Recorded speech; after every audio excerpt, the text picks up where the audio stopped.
Okay, what's something about shooting vertical content that most people wouldn't expect? Oh, gosh. Something about shooting vertical content that most people wouldn't expect. I think for people on the outside, um, especially people who don't totally know what verticals are, thinking that it's just flipping the frame, they don't realize that there is a little bit of an art and technique to shooting it. So, Yeah. things that you and I have already talked about, that the material isn't distributed until, we don't have long prep timelines. We're shooting 98 to 120 pages in 8 to 10 days with Mm, one rest day, 12 to 13-hour days, sometimes more, 15 pages a day, oh, 27 strips a busy. day. Like it's crazy. So it really is a marathon. And for those of us involved, getting through that, the level of presence that's required, most of us by day 5 or day 6, we're all like, "Ugh," checking out. But then, Yeah. the energy comes back. So it Yeah. is a very labor intensive process. But I think that once you start to get into it, and certainly now that things are, I think, evolving and being Yeah. taken a little bit more seriously, that things like hitting your mark become essential Yeah. in ways that they weren't. Just little things that you can get away with on horizontals. I think the level of dedication, maybe Yeah. that a I've lot. noticed, I think I saw one person say before that just the fact that you have to stand that much closer to somebody to film it vertically too is completely Um, different to a normal one. I don't think that's totally true because Okay. the thing about camera angles is you're constantly having to cheat.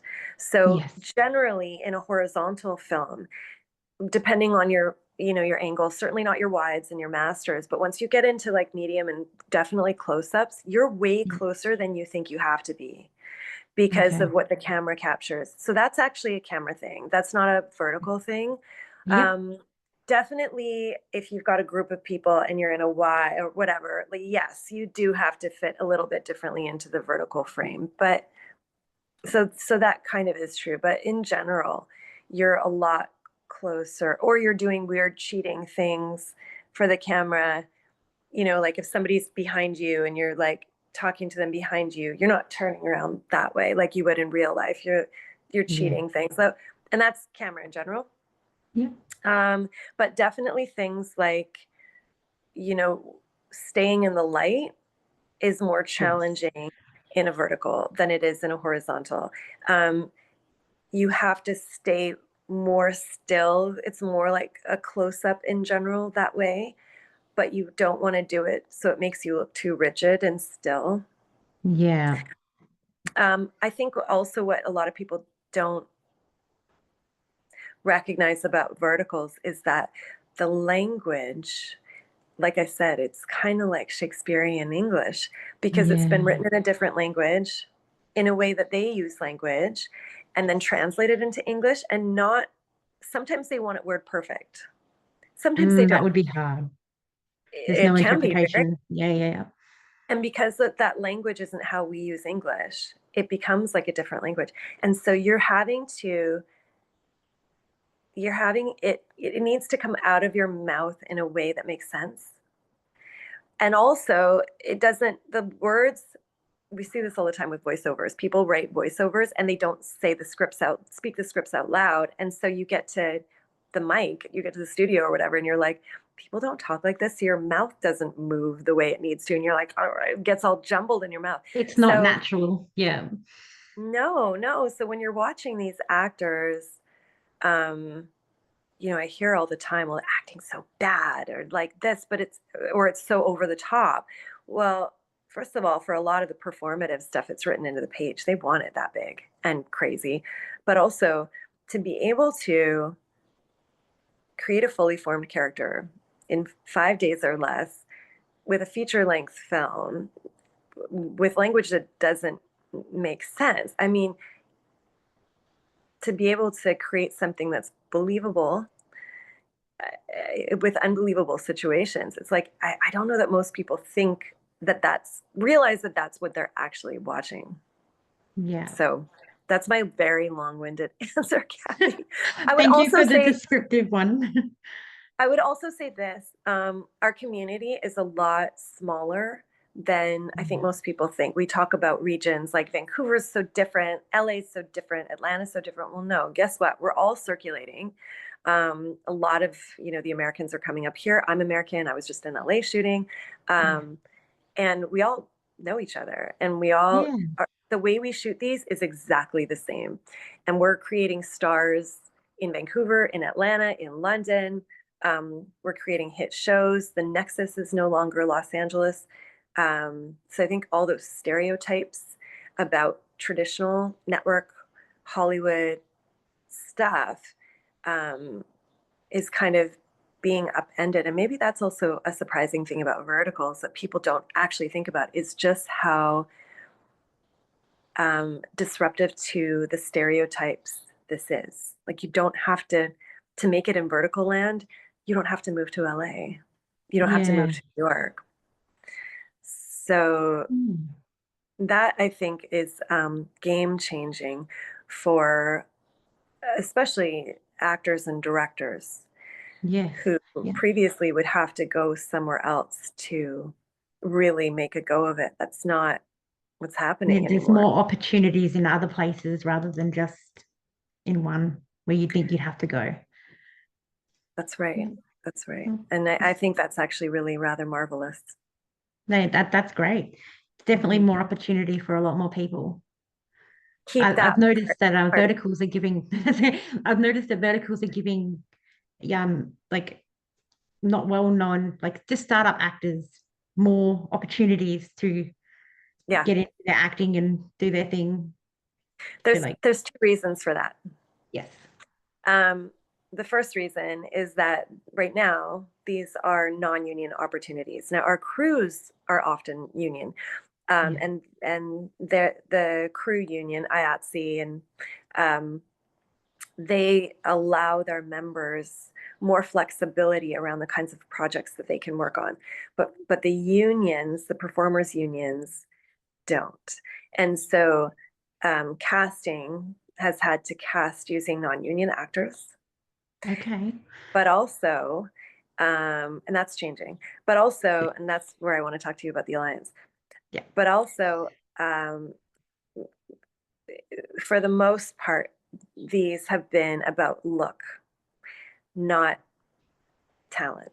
And I literally saw a breakdown come through Actors Access, which is our biggest breakdown services platform. That's where you go to find out about opportunities and submit. It's what our agents use to submit us for everything, for whether yeah, it's Paramount, Netflix, whatever. Um, but you'll see it on the breakdown. Acting. This is a very look specific project. The mm, acting is secondary. Of course, we always want performance to be there, but please know we are looking for a specific look.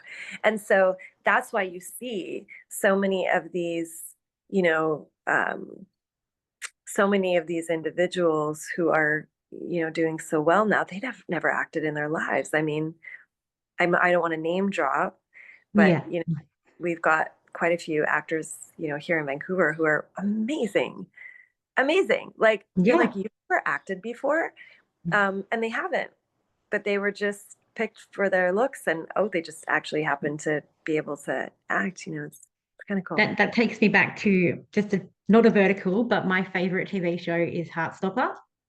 I don't know. Have you heard of Heartstopper? No, Mm-mm. it's a LGBT teenage show. Okay, And yeah. because it was a book before Mm, the series, they were looking for a specific look. right. And then they met. So Kit Connor is one of the actors, and he's acted before. But then we have Joe Locke, who hasn't acted before Heartstopper. He did theatre, things like that, Mm, but his first TV ever mm, was Heartstopper, and that was because yes, he's a great actor, but he fit the look. right. So that Right. just took me back to that. So and now Yeah. he's huge. So I mean, you can find raw talent anywhere, yeah, and it's really exciting when you do. I think there's been a lot of, so many of our agents and our entertainment professionals, our executives, look at this stuff and they go, "It's terrible," and we don't want our people involved. yeah. Some of that is fear based. Some of that Mhm. is because a lot of, um, especially in the beginning, it was quite a wild west, kind of a thing. And there is no regulation and standardization without a union in place. Yeah, So, especially these younger actors who were younger, uh, you know, from a maturity perspective, but also hadn't had industry experience, didn't know how to advocate for themselves.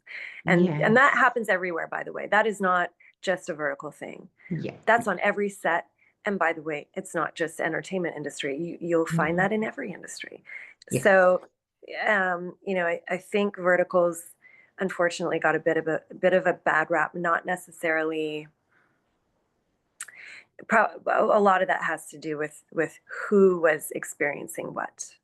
Um, but at the same time, um, definitely there were a lot of like taking advantage. There's a lot of that taking advantage of people who don't say no and don't know how to advocate, and again, Mhm. that's everywhere.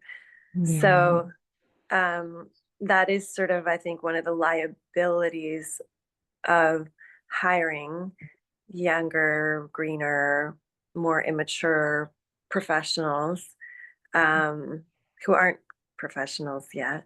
And certainly mm, that's why when you get to network level, you do work your way up, because network needs to know that you've got set etiquette. And by the way, set etiquette is in place on purpose. Like when you yeah, go to set, like actually step onto set where the cameras are, where the lights are, you shut up. You don't talk. mhm. And you don't talk for a reason. It's because your professionals who are setting up the shot need quiet because they're talking and discussing and figuring stuff out. And if you're not a professional actor and you don't know to do that, you'll go and you'll sit on set and you'll socialize and it'll make people crazy. And you'll have your first AD screaming, "Guys, please be quiet. Guys, please.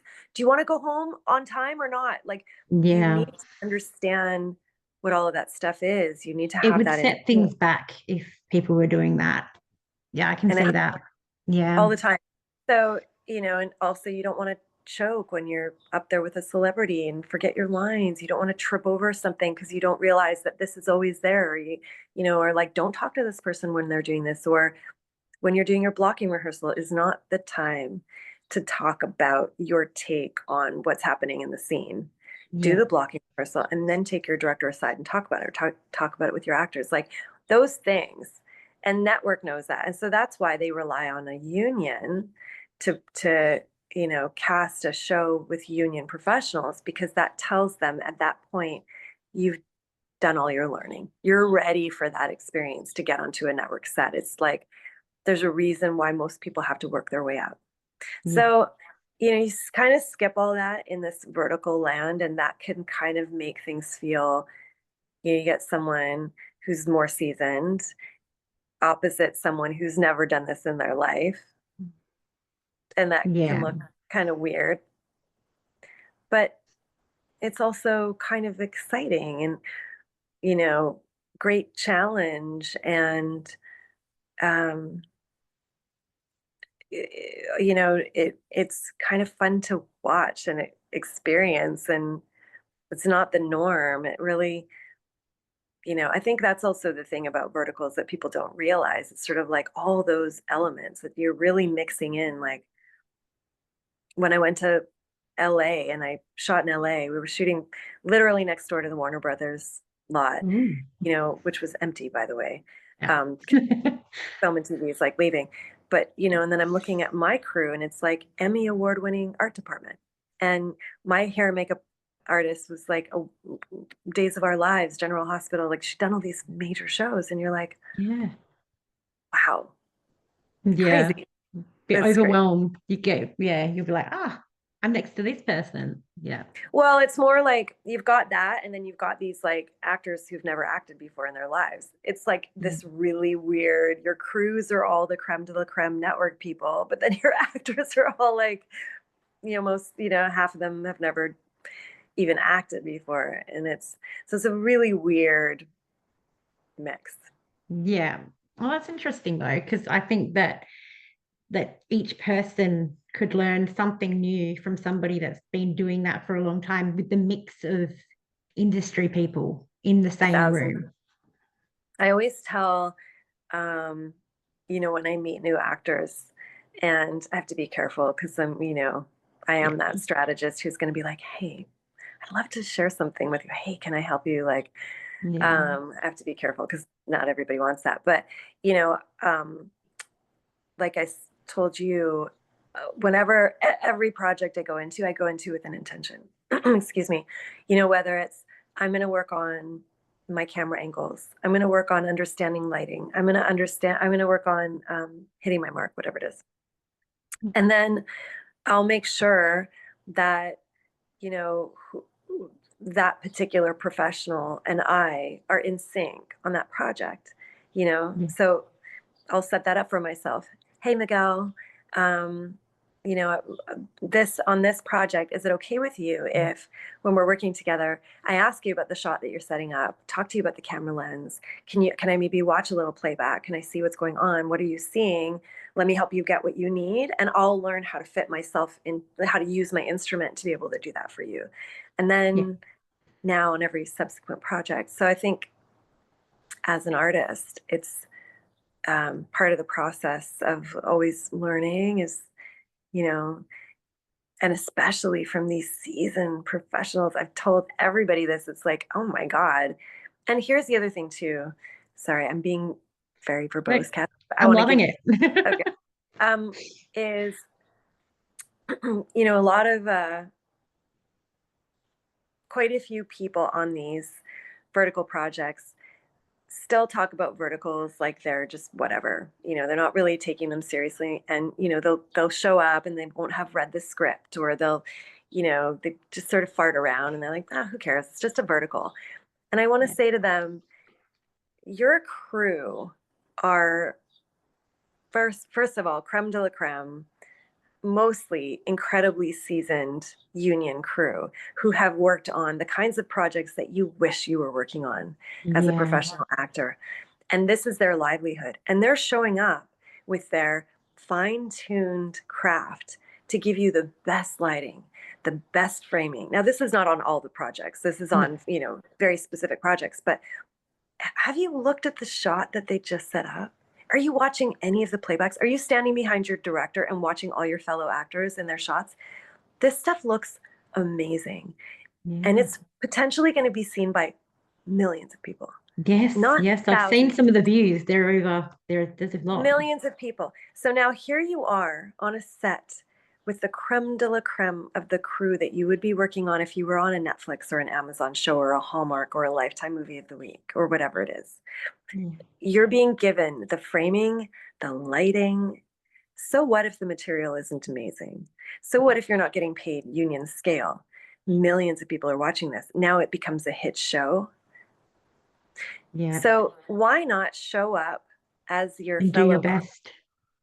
bring your A game so that Yeah. you can create something that you're proud of. And now you can say, guess what? I got that script 4 days in advance. It Yeah. was 98 pages. The language made no sense. I had to Mm. say and do the most ridiculous things, and I nailed it. Yeah. I mean, even if it doesn't get the million views or whatever, you can go in there and go, I did my best on this. And that's all you want to do. You just want to do your best in every single one. Yeah, and you bring that to your fellow, like I said in the beginning, um, you really are like a family, right? You're Yeah. going through something really intense in a very short span of time, having this like you're trauma bonding, and you're doing it together. Your sound guy's back is killing him because he's wearing Mm. his mic pack and he's holding the boom. Your lighting guys are sweating. Your DP is like dying because he's been on set longer. Like they're all as an actor, you've got it pretty hard because you're using your instrument. Well, so are these guys. Like, Yes. you're all working so hard. Um, so give that back to them too. I'm doing But it for without me. the crew, I'm doing you wouldn't it. have anything. No, no, I think people forget about that too. It's like people who aren't in the industry think of it as like, oh, they're movie stars. And it's like, that show's not about you.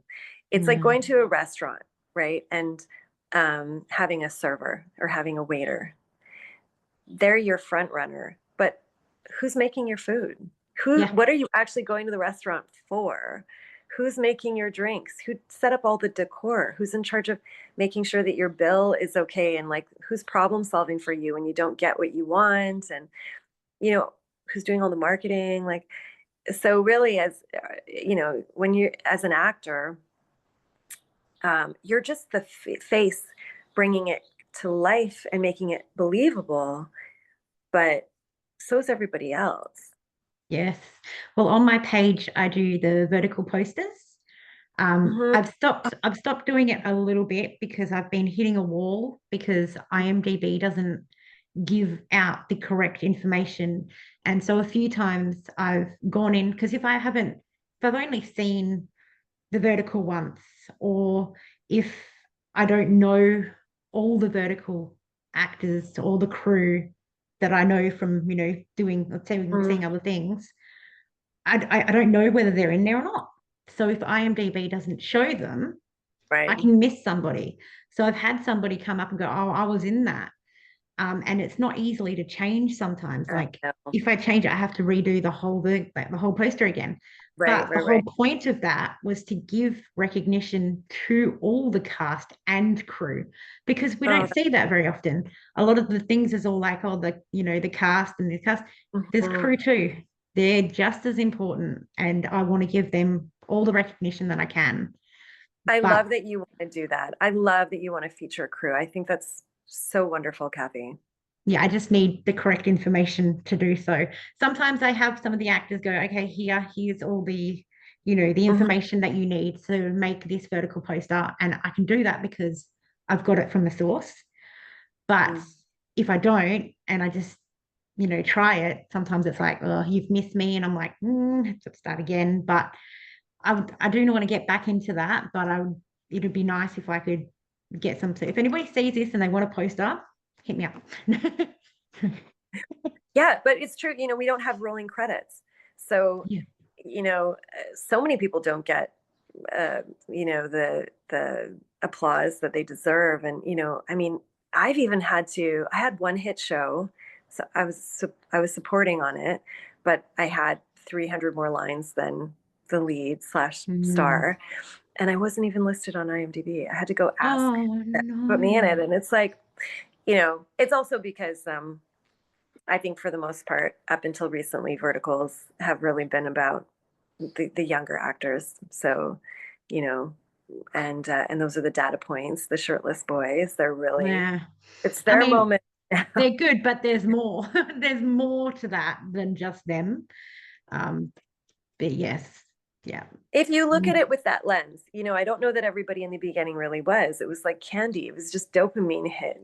So I Mhm. don't think the audiences were necessarily looking for performance or looking for we were looking for all those little Easter eggs of inconsistencies and like, the things that we love to point out that were so bad that they were good. Things Yeah, have really evolved over the last couple of years, I think. absolutely. Hmm. Okay, so one thing I want to ask you, I know you wanted to talk about something. So before we move on to my last question, what is Hmm. something that you would like to discuss with everyone? Oh, I'd like to touch on the material Okay. and, because it doesn't always sit well with all of us. No, And or us for that matter. I Yep. mean, all of us, right? Cast, crew, audiences. I think we're all united in that. And it's interesting because there's a reason why that formula in terms of storyline exists. And we're told it's the data points, right? They Mm. have the data. Which scenes get the most play? Which tropes get the most play? Mm.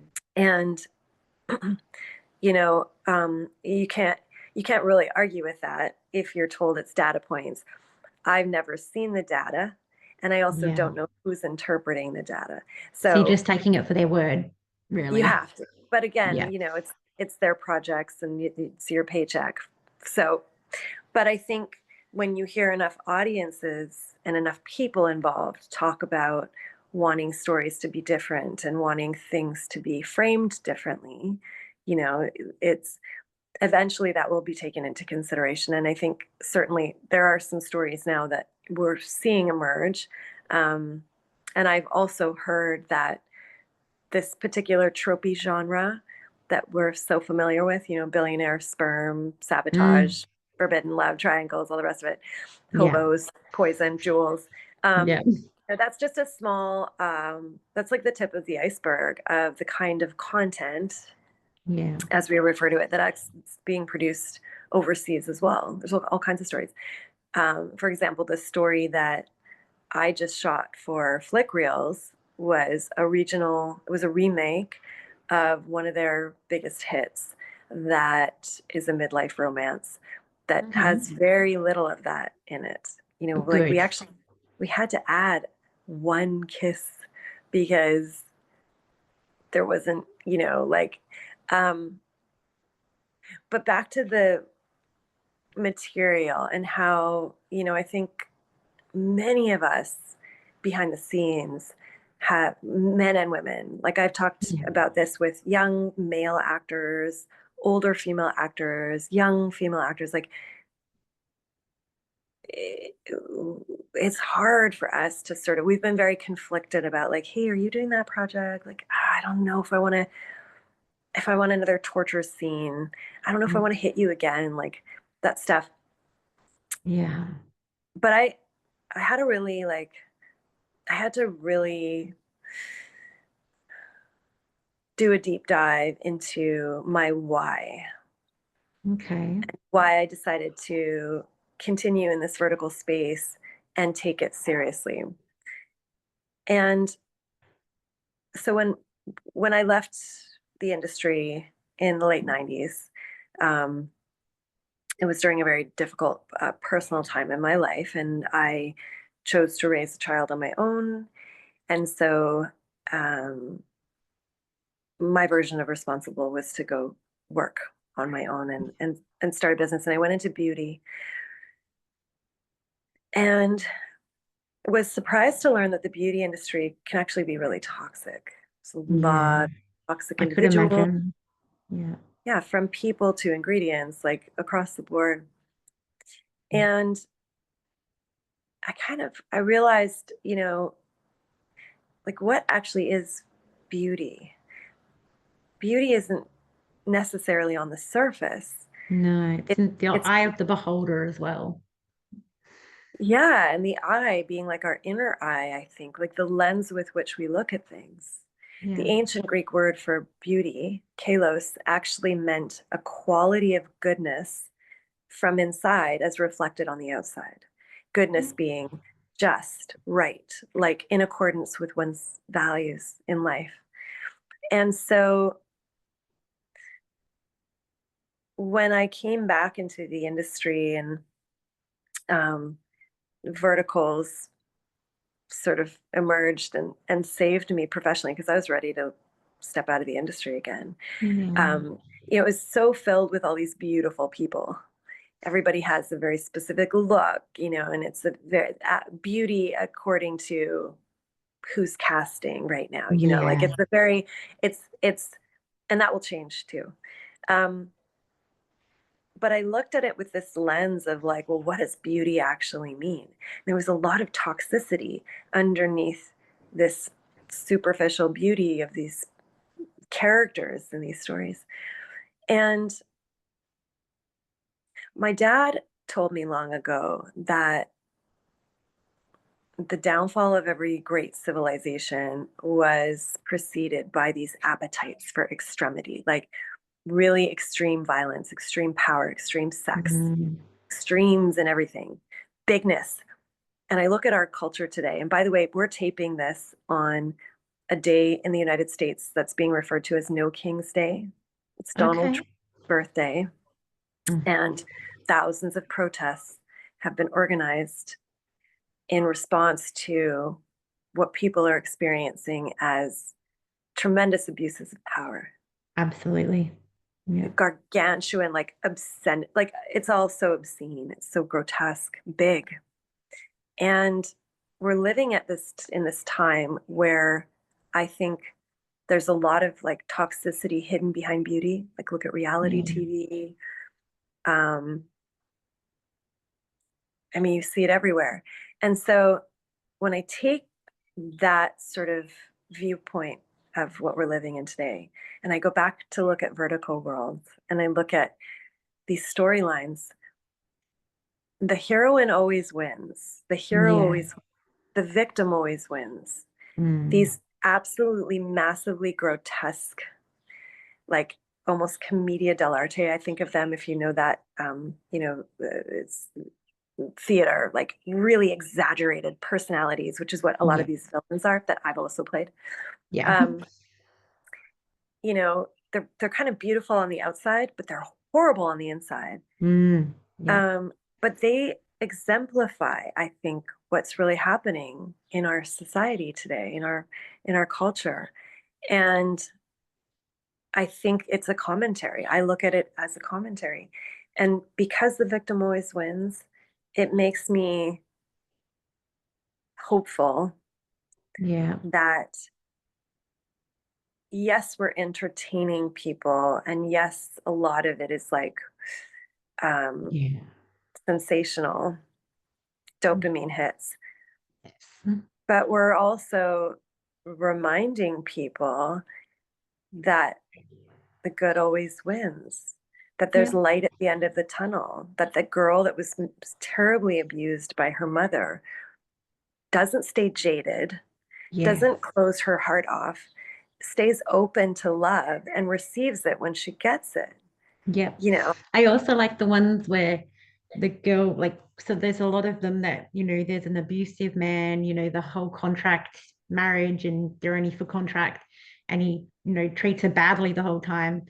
Um, I, I like the ones where she's just like, nope, and yeah, then but leaves yeah, rather than, oh yeah, I'll go back in and deal with this trauma, things like that, but I'll take him back. And no, the girl goes, nope, I've had enough and leaves. Um, that's a good one for me. I like that. yeah. And we're definitely seeing elements of that in I think all of the storylines, and we're even seeing now, Race to My Heart was produced by Astra for Good Short. Ting Ting Liu directed that, and the lead, she's off on her. She's like Pocahontas. She's like, I don't need Yeah. you, Yep. Bye. Yep. I right? love that. She saves herself, and so anyway, I think being able to look at all of these tropes and this sort of like hideous storyline and look at it from that lens, look at who's involved in making these things. There's a lot of incredible humanists who are in this art form right now. Yeah. And then we listen to what the audiences are saying. And I think we're all saying the same thing. Yes. We want to feel optimistic about the future. We want to have hope. We want to be inspired for things to be better in every way, on Yeah. screen and off. And I think together, as cheesy as it sounds, I think together we can make a difference. And Absolutely. Absolutely. I agree with you. Yeah. That's good. All right. I've got one more question for you. What's one moment on set that's really stuck with you? I think I have to maybe be more general because it wasn't necessarily a moment in time specific to like a line or a moment or like a thing. I think it was more when I realized that there were so many, first of all, seasoned individuals, so many people who'd spent their lives dedicated to an art form Yeah. and went through this intense period of not having work and not having a job and facing losing their houses, losing their livelihoods, having to work in a completely different industry, Yeah. and then have this crazy, weird, wild opportunity show up and create now consistent income. Mm. Um, that for me was a bit game changing in terms of how I was going to treat this and show up. Because when it finally occurred to me that, like, oh my God, this is keeping people alive and not just surviving, but thriving from it Yeah. economically, um, it really made me want to elevate it in all ways. And so that's when I decided to think about forming some sort of a group, a collective that would be dedicated to elevating it as an art form, and making sure that it was secure. So it didn't go away and could last as long as it could. A bridge between unions, client, agents, talent, crew, where people could really come together and have a very clear understanding of what it is that we're doing, where we want to take it. And that's when Monica Dahlman, our top casting director here in Vancouver, who's cast over 40 of them. And she's been instrumental in uh, facilitating the first union vertical Oh, brilliant. as a test project. Yeah. And I came together with Danny Barker, who's a beautiful actress and filmmaker here in Vancouver, and Andy Chu, who is now the founder of our alliance. We came together to create an alliance because we were just like, we have to find a way to make this Absolutely. Yeah. sustainable. So I think that's how I would answer that question. It was, um, yeah, just that aspect, that sort of, oh my God, this is everything to these people right now. Yeah, definitely. Well, Mhm. thank you for to expand on that. And thank you for taking the time to have this interview with me today. You've Oh, made this an awesome experience for me too, since it's my first interview and you've oh, just made it oh, amazing. So thank you for taking the time to do this. I thank you appreciate too. it. Thank you for having me. You're so lovely, Kathy. I love Thank you. and I know how hard it is to do graphics too. I've been in marketing. It's so much harder than most people think. Just to move one Sometimes thing, it you're like, can be. yeah. Yeah. But I love everything you do.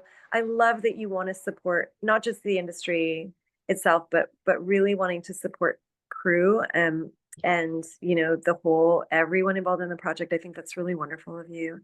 And thank you for having me and letting me tell my story and contribute to that. I'm grateful. Thank you.